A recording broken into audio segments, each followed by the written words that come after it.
Hey guys, what is going on? I've taken a break from running around Vertigo to take a little look at defending the B site of Inferno. Astralis, the best team in the world in Inferno, and Nuke of course, so I thought, who else to take a look at?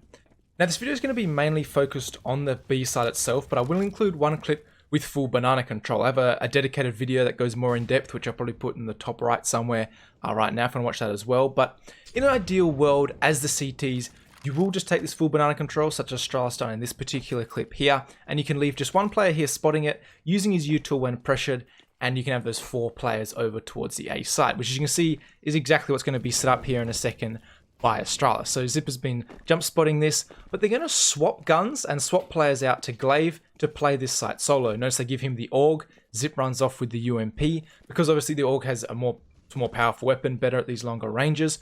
Also notice that they rotate Xyp off because he has no smoke left, because if you do get pressured towards this side of the map and Liquid start coming up banana fast, Gla1ve can just drop that smoke, he's going to have a big advantage and he can delay for his teammates to rotate in. So you can see he spotted a player there, he's going to just use his flash in this particular scenario, jiggle this corner and just wait until he takes more contact, such as that nade coming out. But notice, in the time he's bought with that flash and jiggling, because Liquid bought it, slowed it down, Xyp's got to rotate out over here. Gla1ve's going to drop his smoke with 30 seconds left, which means this smoke won't disappear until 12 seconds left in the round.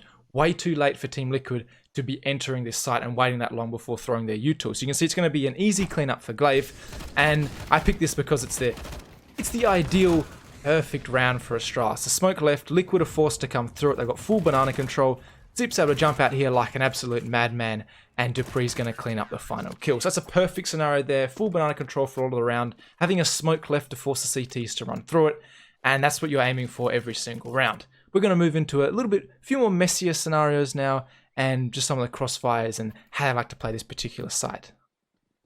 Now before we get to the crossfires, I'm going to bring you an example where Renegades do a really good job of taking this banana control away from Astralis. You can see a lot of utility used by the Aussie side, forcing Astralis back towards this site, and it looks like they've done pretty good. As I said before, ideally as a CT, you want this banana control. But Astralis are a team of many tricks, and they're going to be retaking this with a molly and a couple of flashes. And it's going to look a little bit like this from the overview. I'll break it down in a second. It's going to be a Molotov towards that top car position. Notice Azza looks like he's got Grat covered. A couple of flashes coming in, well, Grat's dealt with, and they're straight away out of there, completely punishing Astralis, Renegades, for actually trying to take this top car position. So what exactly happened here? Well, Gla1ve came back with the Molotov, he jiggles this corner quickly before letting that one fly towards the top car position.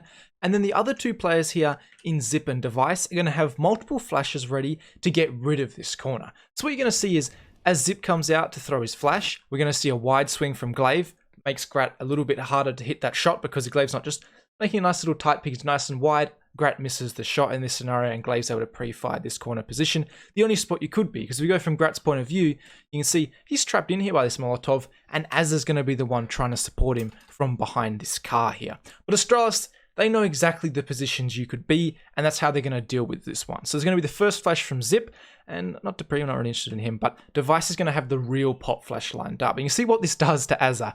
He thinks he's got Grat covered here, so he's going to face this corner, see that flash come over the top, turn from it, and he's going to turn straight back into the real pop flash from Device. And what this allows Xyp to do is to peek out here nice and quickly, kill this player, and notice that pre-fire straight towards the corner from Xyp, continuing to spray over there, knowing this is the one position he could have support from, where Azza was trying to support from, but Azza is flashed off because those flashes very effective from the beginning. And then while Xyp's doing this, notice they want to hang on to this. So Device has lined himself up like so, little jump throw to try and continue with this banana control. Azza has beaten this molly, but he takes a lot of damage for his troubles, down to 35 points of health. And you can see he's not feeling particularly confident against Xyp here. A little bit of a standoff, but again, Astralis know they've bought the time and they have this man advantage, which 5v4, I think Astralis have some stupid, insane rate of winning these particular scenarios. That's a little retake you can use, and it only requires 2 flashes and 1 molly, and you know exactly where all the T players could potentially be standing. Now, I was talking about crossfires before, and Astralis' favourite one is this one you're going to see right now. Another thing to notice is Astralis very disciplined with their utilities. They always have this smoke left most of the time when a B execute will come in from the T side. So you can see basically how this works is he's got his smoke ready. It's going to pop nice and fast because he's close to the orange's position, and Gla1ve's just going to be jiggling this corner. So from Gla1ve's point of view, you're going to see the utilities start to come out from Team Liquid here. And as soon as it does, Xyp's dropping his smoke, and you can see Xyp's going to take the contact. And what this allows Gla1ve to do is to help Xyp out in this particular scenario. You can see a very basic B execute from Team Liquid. They got the CT smoke, the smoke towards coils. But what Gla1ve's going to do is he knows when he jumps up on top in a second, like he's right there, he's going to be spotting players running through this smoke, such as Stewie and Naf.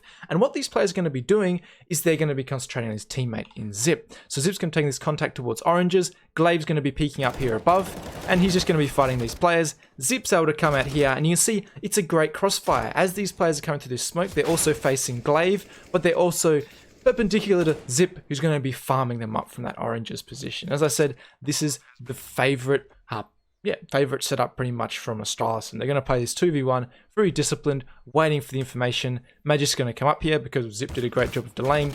They spot Stewie, and both the players are able to come in here and basically just swarm him together, and they're going to find, all right, he's gone away here, and yeah, Stewie's going to be punished for trying to spam back. That's the end of the round. So that's their favorite crossfire.